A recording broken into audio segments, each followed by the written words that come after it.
Hi everyone, welcome to my another mini vlog. Oh my god, এইটো mini vlog বুলি ক'ব নোৱাৰি because এইটো এটা random video য'ত মই মা পাপা গৈছিলোঁ বেদবান পাৰ্ক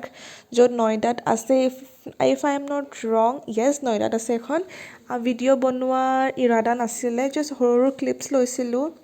তো হেতুকে গ্যালাৰীত মানে স্ক্ৰল কৰি থাকোঁতে দেখা পালোঁ ভাবিলোঁ কি মাৰ্চ কৰি মেলি এটা শ্বৰ্ট ভিডিঅ'কে বনাই দিওঁ মেমৰি হিচাপতো থাকি যাব বিকজ মোবাইলৰ কোনো ভৰসা নাই কেতিয়া কি ডিলিট হৈ যায় হয় নে নহয় কওকচোন আপোনালোকে তো এয়াই আছিলে তাত লাইট শ্ব' হৈছিলে 6টা বজাত বহুত ধুনীয়া আছিলে very nice experience must visit যোনে দিল্লীত থাকে প্লিজ বেদবান পাৰ্ক যাব আৰু লাইট শ্ব'টো চাবই মানে তাত মানে বেদৰ বিষয়লৈ বহুত নলেজ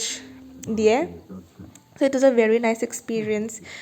বাকী একো দেখাব নোৱাৰিম ইয়াতছে বেছি বিকজ ভিডিঅ' বনোৱাৰ ইৰাদাত একদম নাছিলে তো আজিলৈ ইমানেই আছিলে bye everyone love you all take care